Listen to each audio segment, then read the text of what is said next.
Avalon. Hi, everybody. I'm Frankie Avalon. And I'm Ryan O'Quinn. And welcome to the Frankie Avalon Podcast. Yes. We're doing fine. We're doing real good, huh? A lot of people like it, you know? Yeah. I'm so pleased about that because, you know, you try to do something where people really get involved, and they are getting involved because we've got great guests. We've got a great one here right now. Speaking of great guests, I am so excited, Frankie, to bring onto our show one of my dearest and closest friends. And here is what a good friend he is. First of all, he works nonstop and is certainly one of the most recognizable people, period. Trust me, because I've tried to go to some sporting events with him, and I'm sure, it takes a good hour and a half to go. Oh, that face has been around a long time with doing a lot of things. Face, that old face. Well, here's what a good friend he is. He has been filming in Ireland, and you tell us what you can and cannot say about the latest project, Neal. But Neal McDonough has been filming in Ireland, and he touched down at LAX yesterday. And I'm pretty sure, second only to his lovely wife, Ruve, he texted me in response because I said to him, hey, Frankie and I would love to have you on the show. While taxiing to the gate, I'm pretty sure he said, I will be there tomorrow morning. And I appreciate that. Welcome our dear friend, Neal McDonough. Yes, Neal, come on. Thank you. I've been such a fan of yours, Frankie, for obviously quite some time. A guy that has a bunch of kids. I think you have 8 kids yourself. Yes. We have 5, which is kind of the same. 8 kids back then, 5 kids now. It's about the same thing, right? Yeah, no one has that size anymore, right? It's just a large family. You don't hear that anymore. You don't hear that anymore. We're very fortunate. They're all healthy and wonderful kids, so that's great. We're blessed. So terrific.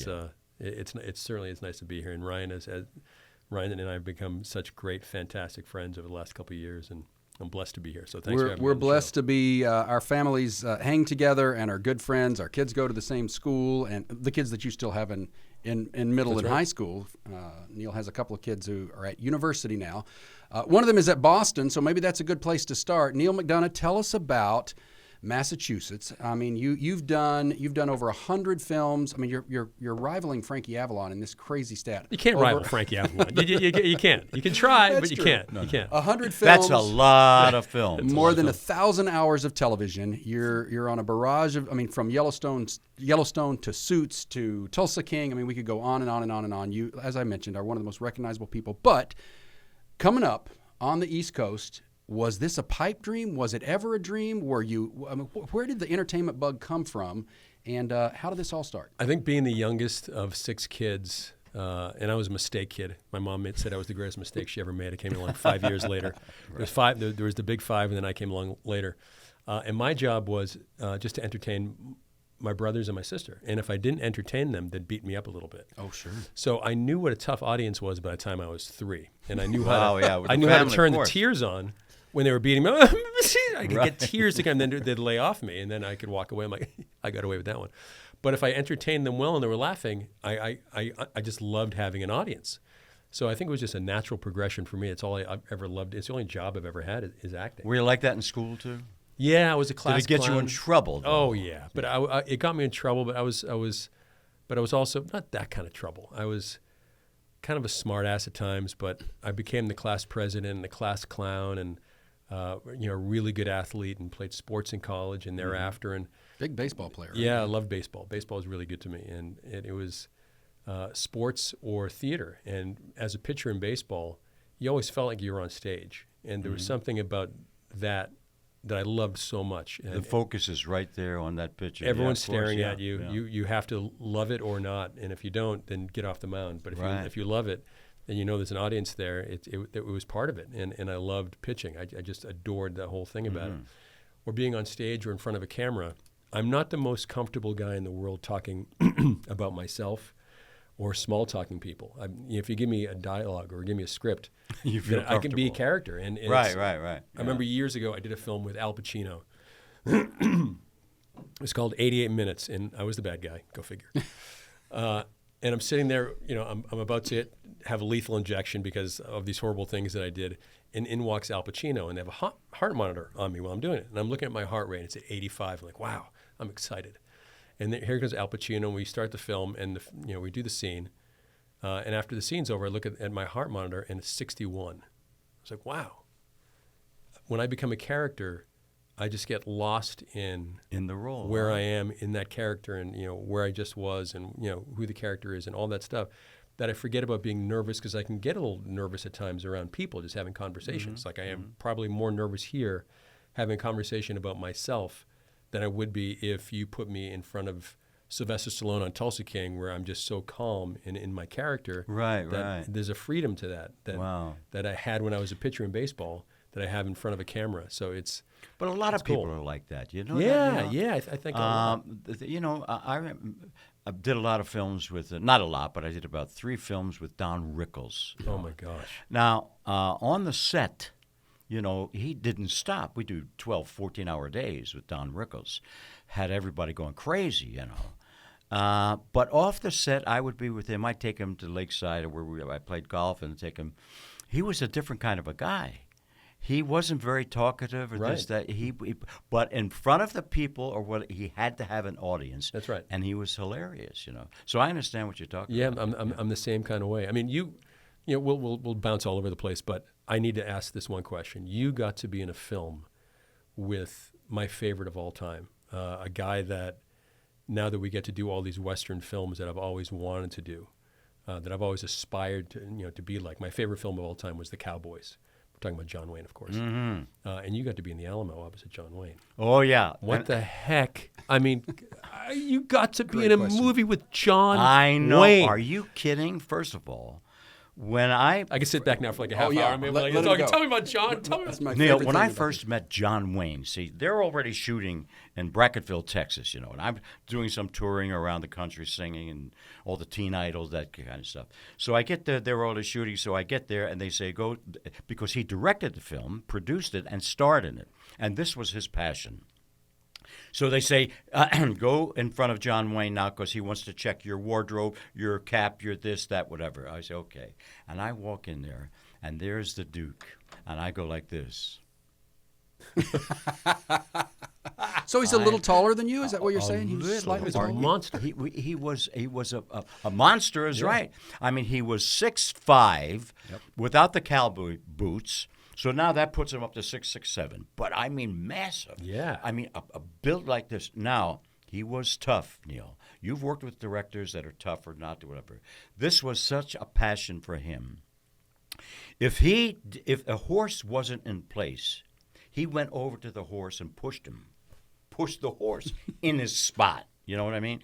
And working with him, he was just, and off the set, he was one of those guys, quiet. Right. Line up his tequilas right. at dinner, right? And he'd shoot them down like this. And he'd say, well, I'll tell you something, kid. Well, you're doing all right. And I had the best time with him. He taught me how to ride a horse. No kidding. I'm originally from Philly kid, by the way. Yeah, Philly kid. Who can say, who taught me how to ride a horse? John Wayne taught me how to ride a horse. No, I'm from South Philadelphia. Right. The only horse we saw is to take a picture on a horse like this. The guy would come around, take a picture on a horse. Or the cops chasing you on right. the horse. And now I'm on a horse. Well, he had to show me later on, because I had started riding, and the wranglers were working with me, but I bounced all over the place like this, Well, finally, I had a bruise on my spine there. So the Duke said, well, get him a pad or something and put him in. Now he told me, he said, Frankie, when you ride a horse, you get your legs and you bring them in together, and I want you to feel as though you've got a hanger that's holding you up. So now when you ride, you're riding, and that's what he taught me. Because I was supposed to be the rider. I took the message to John Huston, And right, that's right. Right. And John Ford directed me in that scene, because he was second director. He came on the set. He was? Yeah. I never knew that. Yeah. So you got to work with John Wayne and John Ford at the same time? Yes. But you know what? What I got to tell you this one thing.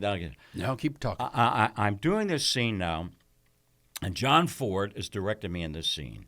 And I ride up, and I pull back on the horse like this, and I say, your message here, General Huston. And he looks at me and he says, boy, you've been riding, get off the horse. And my line is, oh, no, sir, I got to get back to the Alamo. This is the way I said it. Oh, no, sir, I got to get back to the Alamo. Ford, no. Had a hanky hanging like this, He says, I want you to say, with Now, here's how I had to read it for him. Oh, no, sir. I got to get back to the Alamo. And I'm thinking to myself, when my friends in South Philly see me singing that, they're going to say, what's he doing? Right. Yeah. But it was an experience. But it worked. Yeah, it worked. It worked. He was right. Let's dive into that for a second. You grew up in South Philly, and Frankie has stories about stickball in the streets and the guys. Right. Same. Yeah, Boston, same thing. This guy grew up in Boston. Starting at the ripe old age of 9, he becomes a star. Shortly after your storied career at Syracuse, you are a recognizable person. The question for both of you, as you go back to the hood, as you go back and see some of the guys you came up with, what's it like? I mean, do you still get razzed? Do you still get... Okay. So I was lucky enough to throw out the first pitch at Fenway Park about a month ago. It was great. It was one of those days. Like all 5 kids are there. The place is going crazy. Hometown boy, and this is awesome. Right. Leading up to that, I had just a bunch of texts. I bet. Certain things I can't say probably on the show, but my texts from my friends in Los Angeles went like this. Good luck today. Hope you throw a great first pitch. We're all counting on you. This is going to be wonderful. You have a fantastic day. Really enjoy it. My text from my boys back in Boston, if you short hop this, you SOB, you'll embarrass us. You better not F this thing up. I'm like, and I read this before I go out, and I'm like, I get tears in my eyes because I'm so choked up by the honesty from my buddies back home. Right. And I got up to the mountain, I threw an absolute pee, and it was awesome. And then I went to my buddy's house that night, and they literally had it on the screen, and they're dissecting the whole thing. And wind up was a little weird. You know, but that thing, the elbow, you got to bring it. It was awesome. Isn't that great? But that's the difference between East Coast guys who will, if you don't like somebody, it's on, I just don't like you. Right. You can't do that in L.A. Oh, no. It's you'll offend people. That guy might be a friend of a network executive or this or that, so you can't say anything. But I think it's the weather. Yeah, it's the weather too much does sunshine. it because Just it's so, you go, good morning, how are you? Nice to see you. That's right. But back east, it's cold. And leave me alone. I don't want to talk to you. That's whatever. Right. Yeah. But there's a whole different east and west, without a doubt. I miss Boston like crazy. Yeah. I just love it. Baseball was a pretty interesting segue that sort of got you into this business a little bit. Tell us about the story about how you were put on the spot. It was a baseball thing, right? You one of your first films, first audition. Yeah. I was back home in Cape Cod, and my cousin Liam Monahan showed me in the Boston Globe. It nice said, Irish kid. Yeah, that's right. They're looking for this guy to play Lou Gehrig in the Babe Ruth story for NBC, and they haven't found him yet. They're having an open call in Los Angeles. I'm like, okay. So I flew out to L.A., and I got the part. And it was it was the same time when I had been offered a contract by the Pittsburgh Pirates to play minor league baseball. And I called my dad on the phone from Ireland, and I said, Dad, I got a problem. I got a big dilemma. He goes, what is it, son? I'm like, well, I got offered a minor league contract by the Pittsburgh. Wonderful, you've always wanted to be a baseball player. What are they paying you? I'm like, it's like a $1,700 signing bonus. It's not much. Oh, it's not about the money, son. It's about what you want to do. What's the other thing? And so I got offered to play Lou Gehrig in the Babe Ruth story. Well, you always wanted to be an actor. This is wonderful. What are they paying you? I said, $50,000. He hung up on me. I called him back. I'm like, did you just hang up on me? Because that's the dumbest question you've ever asked me. That's Take great. the money and run. And I've never looked back. And it's never looked back. That's the right choice. It was the right choice. You had an offer and you made the right choice. Yeah. And that God bless. Yeah. But it's great having great parents who are great. For me in my life now, for the last 25 years, I've had my wife, Reve, that has not only been the love of my life, gave us 5 amazing kids, but also is my manager and production partner for all. And we're about to start our 11th production, in the last few years. So to have that as my touchstone in my life, now that my parents are gone, they kind of handed the ball off to this person named Reve, who has been just so instrumental in my life to allow me to be who I am, the good Catholic guy that I've always aspired to be. And we all fail. We all make stupid choices in life. We all trip, and we're all sinners. We all do stupid stuff. But she's the one who's always up. Nope, you better than that. Let's go. And Well, I identify with that too, because I've been married now. Coming this January, it'll be 62 years. And like you mentioned before, we have 8 children, 4 boys and 4 girls. And my wife is not only the mother of my children and raised them, and is incredible. But not only she's my manager, she's my general.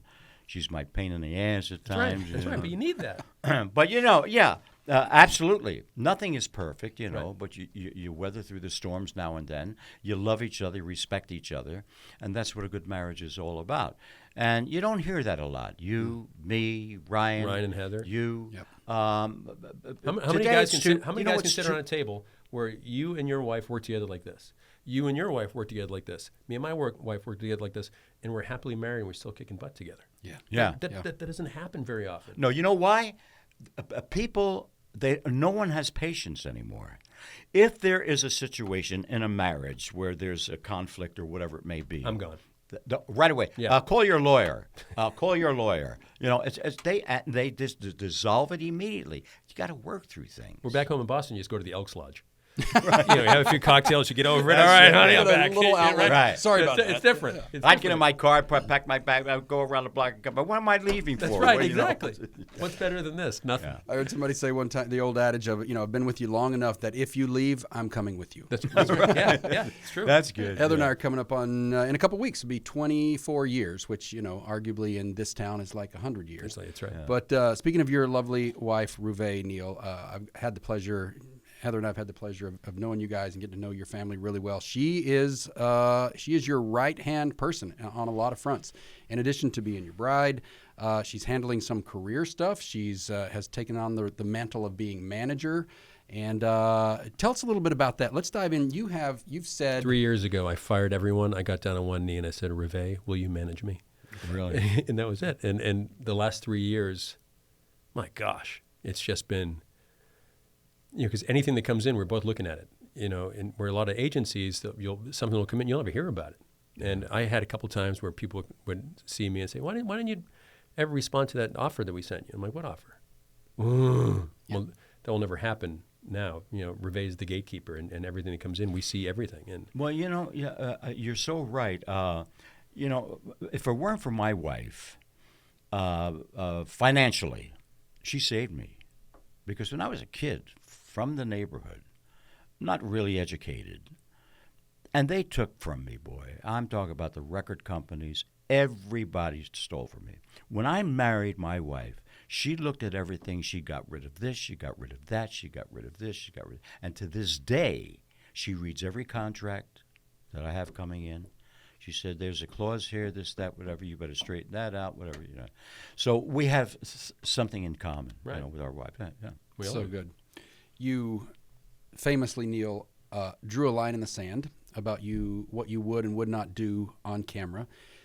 Everybody has reported about this. Apologize that I'm bringing it up again because you're probably sick of talking about it, but it is so worth talking about, and it just speaks volume towards your faith, your integrity, and everything about you that I know as a person. Tell us about that decision, about your on-camera wills and won'ts. There's only two things I won't do on camera, and that's use the Lord's name in vain and kiss another woman. I always say these lips are meant for one woman, and that's my wife. So for 25 years now, there's two things that have happened in my life. I'm either going to be the war hero in the middle of a desert or in the middle of World War II, where there's no women around, so I have to do those things, or I'm going to be the villain du jour. And so my goal was, all right, as I was coming up, I'm like, we have a bunch of kids, we're going to have more kids. What am I going to do for my career to make sure I can provide for my family? I said, I'm going to be the best villain of all time. And that was my goal. That's great. And I think I kind of achieved it. You did. So it's so funny. I came out here to be a comedian.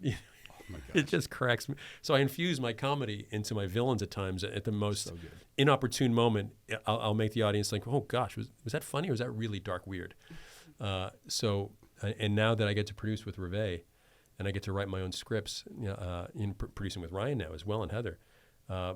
This last film that we did, The Last Rodeo, I finally get to kiss a woman in the movie because I wrote in the film, I have 3 scenes, flashbacks with my wife who passed away. I said, "Honey, I have to kiss a woman in this movie." and there's only one woman I'm going to kiss, so you have to be an actress. She goes, I'm not an actress. Well, you are now. Oh, is that right? And she did so great in the movie. Wow, She that's killed it. great. And I love that. I'm famous for 1 or 2 takes. When we're acting, I'm always so prepared. I think it was 17 takes that day with John. Right. And our daughter London is over in the corner. She's like, Dad, enough. I'm like, no, I'm milking this That's one, honey. great, Neil. That's a wonderful story. And like John Wayne, as the producer and star of this cowboyish type movie, you got to make the call. We're going to do 70. We're going to take that one again. That's right. And Avnet was the director was like, do as many as you need.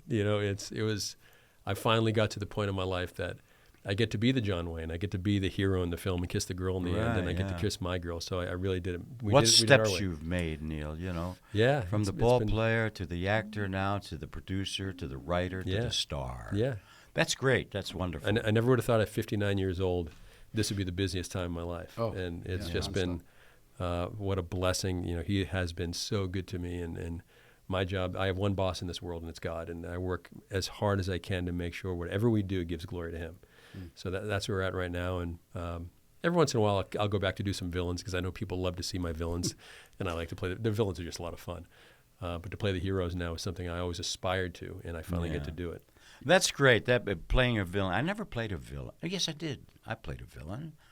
I did a film called, what was it called now? I can't think of it.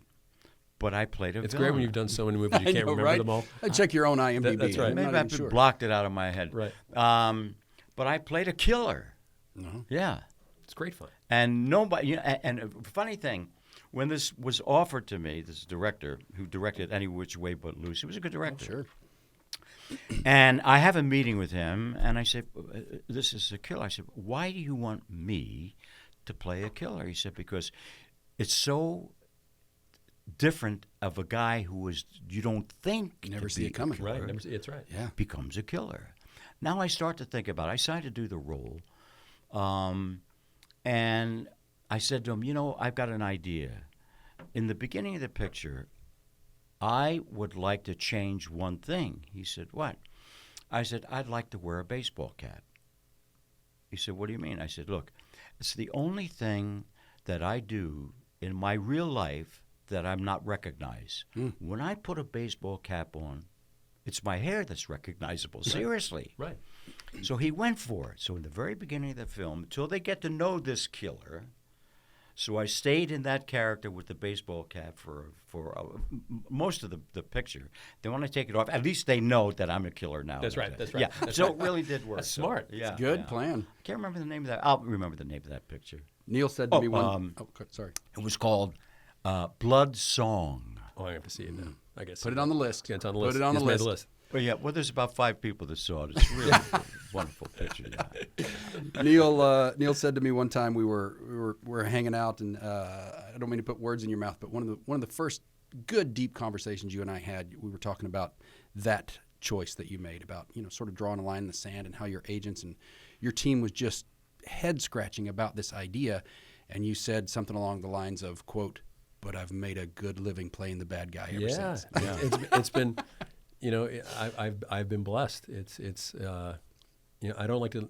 I never look at my stuff. I haven't seen other than the last rodeo because writing it, producing it, we're there for the editing and such. But other than that, I've never seen Tulsa King. I've never seen Yellowstone. I've never seen Desperate Housewives. I've never seen Suits. I don't want to watch any of my stuff because on the day I was there, I don't need to relive it again.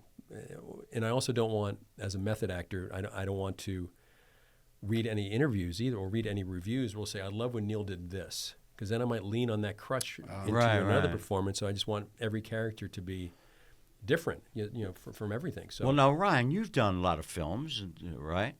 You feel the same way about? Do you go look at rushes or what do they call them, dailies? Yeah, look at the dailies. Do you do it that? depends. Now that I'm producing more than you do. on camera, it's and sometimes I pop into our own projects, and so it just depends. So like Neil, when I'm a producer as well, it's a little more necessary to watch that. Yeah. I'm probably a lot more vain than Neil in that. Oh wow, look at that, boy, that was a great take. No, I don't look. There's also this other side of me that, look, I'm not really good at a lot of things in life. Reve laughs at me. She goes, "You can't pound a nail. You can't do. You can't tell a joke. Isn't Man, you can act." So I figured out early on that I had a God-given talent. So I know whenever I'm acting, I know I'm great at it. It's just this, it's not me, it's a gift that God gave me. So there's a freedom in that I know when I'm acting, all my choices are going to be just organic and real to the moment. So I don't want to look at it because I don't want to have that dictate what my next performance might be. Well, that's a good analogy. But my thing is why I didn't want to go watch the dailies and the work that I did the day before, whatever, is because first of all, I didn't want to get myself upset by saying, "Why did I do that? I did this, and I could have done that." You think so many other things like this. So I said, "I'm not looking at anything anymore. It's done. It's on the screen." Yeah. The director said, "Cut and print." You got to trust your director. And that was exactly. Yeah. And if they keep on hiring you, that means you must be doing a good job. That's right. They keep on hiring me, so I'm not messing it up. I don't want to, When people find out that I know you, or and somehow we post a picture once in a while, but I have to tell you, it's one of the most oxymoronic things on the planet in that you are genuinely, and people have said this before, but in contrast to some of the characters that you play, you are one of the nicest people, certainly the nicest person in Hollywood, but genuinely one of the nicest human beings in the world. And then you become these menacing villains that are just the opposite of that. And where does that come from? I mean, tell us a little bit about that process. How do you tap into that? Growing up in South Philly, growing up in Boston, there are tons of characters that I saw growing up that were just, oh my gosh, right? So but also as a method actor, you just kind of delve into, it's psychoanalysis without having someone analyzing you. So it's, you're doing it yourself. So it can mess you up as well. But I just pull up what I think is truthful to that character on that day. But I also know the technique of being in front of a camera, where I should be looking, where when my eyes should show, when I hide my eyes, so I'll break down the script so hard and go through every single line. It's a technique too. Yeah, it's a technique. It's as not much only the emotion of it. It is a technique where your eyes are. Of course, yeah. You can be as emotional as you want, but if you can't convey the message with, I was at Syracuse. And I went to Syracuse was just pure method acting. Then I went to the London Academy of Musical Dramatic Arts, called Lambda, and it was, if you needed to cry, you look at the lights at the head of the stage and keep your eyes open until your eyes water up, and then you just recite the Shakespeare. I was like, that's horse crap. You can't. That's not real acting, and right. I didn't like it to start with. And then I saw Anthony Hopkins in a film, and there was a moment when, and it was also physical acting, how to convey a message with a physical movement instead of an emotional movement. And I'm geeking out here, and I never really talk about the craft that much, but I guess I am. So I saw Anthony Hopkins. He was about to cry in front of this woman, and instead of showing the tears and all this stuff, he just puts his hand up like this and just kind of shakes his hand a little bit, and you're riveted. And it was this epiphany for me. I was like, oh, that's the physical side. That's the technique side that they were talking about.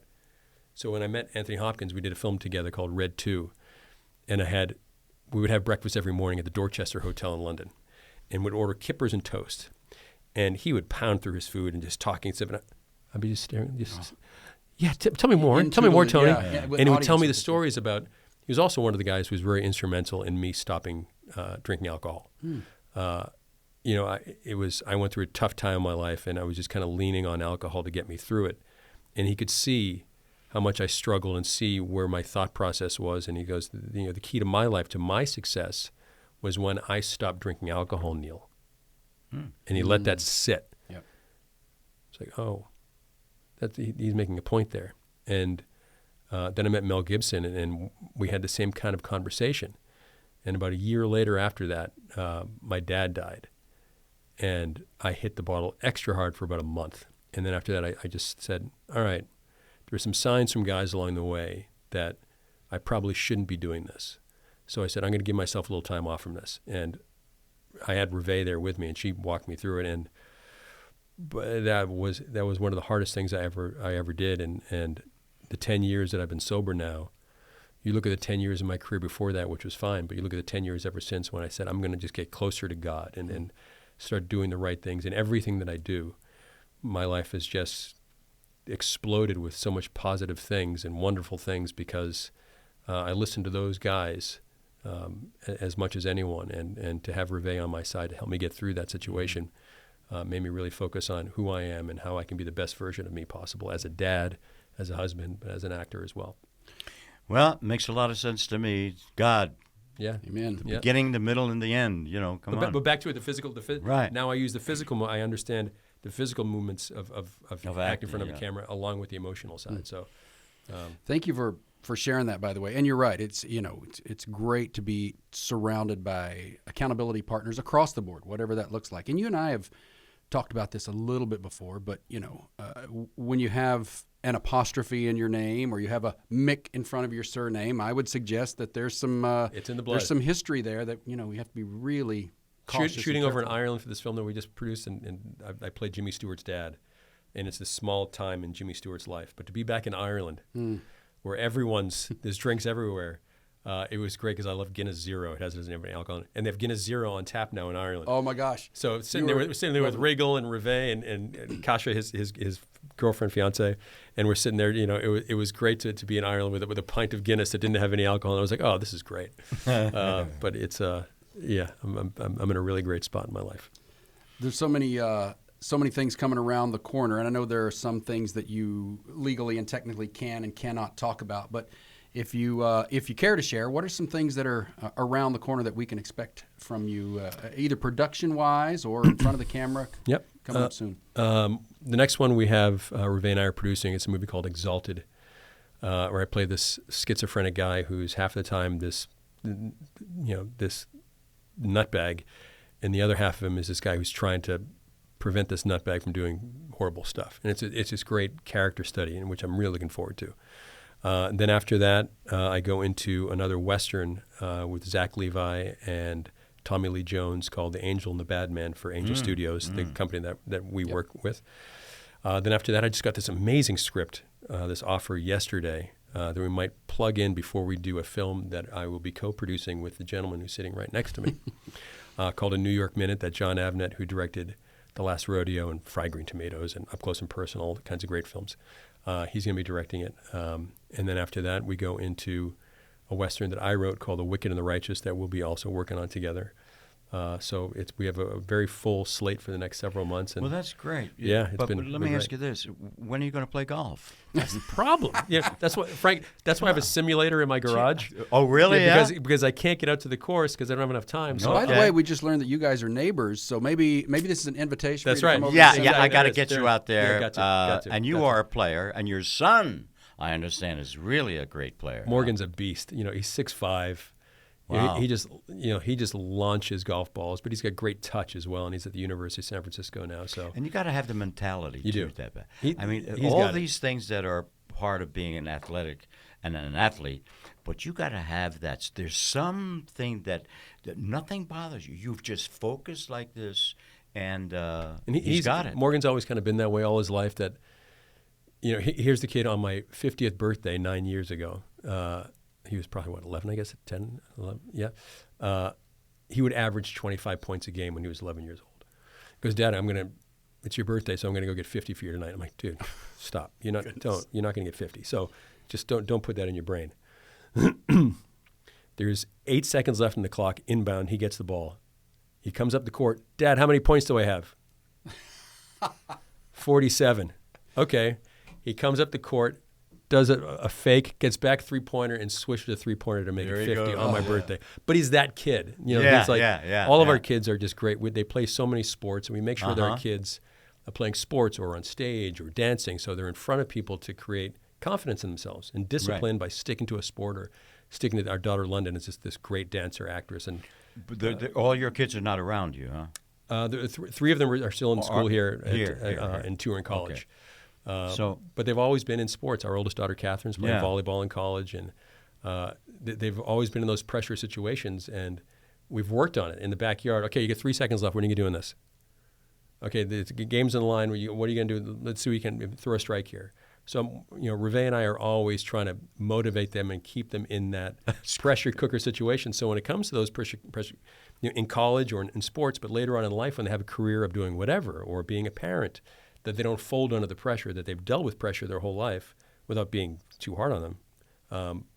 And they when they fail, they understand it. And when they succeed, they understand it as well and don't get too upset either way. You'll never see one of our kids just like going crazy if they make a point. right? It's like Act like you've been there. Yeah, exactly. That's exactly it. So they got a job to do, and that's their job. So. All right, wonderful family. You guys have both worked with. You talked about Sir Anthony Hopkins, and this is a question for both of you. And you both have worked with, the biggest directors and other talent that there are. So from Neal, from Minority Report to Boomtown, and maybe even Band of Brothers. Many recognize you, of course, as Buck from Band of Brothers. For either of you or both of you, maybe share a story or just some people that you love to work with. I know you work with John Avnet. You're on movie number 2 or 3, and with more around the corner. But just share a little anecdote about some of your favorites. I've been just blessed to have worked with just great people and great directors. Clint Eastwood we did Flags of Our Fathers together, right. And I remember, this is why I love Clint so much. We were pregnant with Morgan, our first kid. So it was 20 years ago. And he comes up to me. We're in Iceland. I was supposed to be there for 10 days. He goes, I hear your wife's having a hard pregnancy. I'm like, hi, Mr. Eastwood. And she was throwing up a lot. She was having a hard time. And I'm like, yes, but how did you know? And he goes, it's all right. Do you know all your stuff? I'm like, what do you mean? Do you know all your scenes? I'm like, do I know the dialogue for all my scenes? He goes, of course I do. And he goes, all right. What do you say we shoot you out today so you can get back to your wife? I'm like, what are you talking about? How are you going to do that? Well, I can do anything. I'm Clint effing Eastwood. And I'm like, okay. And he says, all right, boys, we're changing the schedule. We're shooting Neal out today. Wow. What other director does that? And he's notorious for 1 or 2 takes. One or two takes on rehearsal. We did roll in rehearsal. So I had this one big scene on a battleship, and it was a 2-page monologue of how we need to take out the Japanese and how we're going to do it. And we're on this battleship in San Pedro, which we were supposed to shoot over my stuff overseas. And so there's 600 extras, there's 200 people on the crew, and there's camera crews from all over the world just on the ship today, and we're going out. And it was supposed to be a full day. He had it in schedule for 2 days. But Rivet would have my monologues taped all over the house. Mm-hmm. She'd wake me up at 3 o'clock in the morning. Go. Okay. All right, gentlemen, here's what we're going to do. And I'd have to recite this monologue over and over and over so I'd be prepared for it. And so there I am on the day, and there's 4 cameras and action. And I just crushed it because I was so prepared. And Clint did me such a favor overseas. There was no way I'm going to let him down. No. And Clint was just like, wow. All right, boys, move the sticks in. Then pull the 4 cameras in and look closer. 1 take. Does it again. Crushed it again. All right, boys, move the cameras in. Pulled it even closer. 1 take again. And everyone on the ship was like, what the heck? I was just so gassed up because Rivet so prepared me for this moment. And then finally we did close-ups. He goes, all right, turn the boat around. Neal's allowing us to have lunch early. So we went into on shore, and he had steaks and lobster tails set for everyone. Really? Because we just killed it that day. And that's Clint Eastwood. Clint Eastwood's like, he is... What other director would say, all right, let's shoot all your stuff out today, change the schedule so you can go back to your wife who's not doing so well? Yeah, no. To have that kind of sensitivity. Yeah. I'll give you my Clint Eastwood story. I'm doing a rawhide, okay? And he's rowdy. And I'm playing a kid who is a trouble kid. And he makes trouble within the story of the thing. And there's one scene where I'm by the water's edge there, and I've got my shirt off, I got my gun holster here, and all of a sudden, Rowdy pulls up on his horse, rides up on his horse, and I look and I see the horse's legs, and I look up here, and there's Rowdy.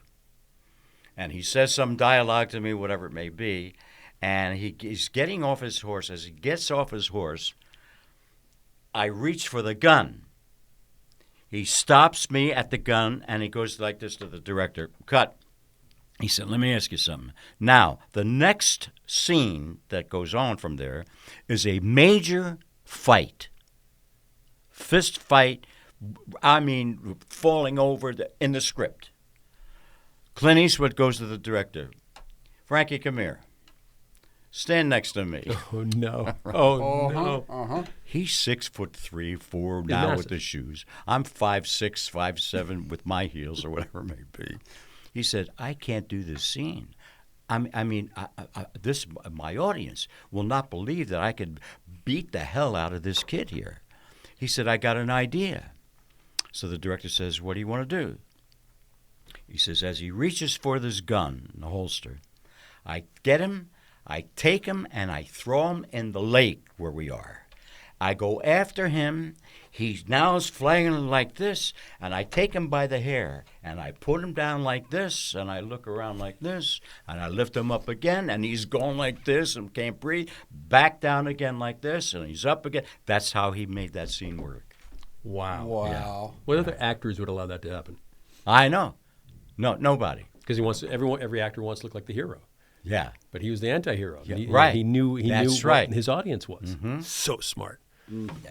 Well, he's made such great. Yeah, I would go to his house with Don Drysdale. Are you serious? Yeah, we were friends. Yeah. Good So many stories. See what I mean by you throw out one name? Oh, yeah. And Frankie's got a million stories about that. Of course. That's why it's so fun. I have to tell you, Frankie, it's so fun to get to do this with you week to week because anything can be a great rabbit trail. Like Right. you say anything, and he has a million stories. Yeah. We're talking about One more thing about a director, which I worked with, and I thought it was a real good advice from a director. Who never gives you a good director never gives you a reading, gives you a thought. That's right. And I'm doing this picture with Otto Preminger. Now, Otto Preminger is just drop that. Just drop them right there. Just put Academy Award. because it's true. And I'm playing this young mafia kind of a guy. And it's an 11-page scene with no cuts. And I'm playing with, and opposite me is Carol Channing. All right? So, there's a map that comes up, and I talk to her. The conversation is what I represent as a young mafia. From the East Coast to the West Coast, we handle this, we do this. We're family. We do this. No, yeah. And I'm doing it like, cliche. Right. Young mafia. Cut, he says, instead of alone. And this is his conversation. What religion are you? I said, I'm Catholic. He said, do you believe in the church? I said, yes. He said, do you believe in God? I said, yes. He says, do you believe in the Pope? I said, yes. He says, think about what you're saying. This is your church. You represent the Pope and your religion.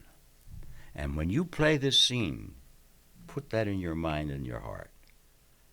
Now and action, instead of saying, yeah, we're one of these guys that play I play it as someone.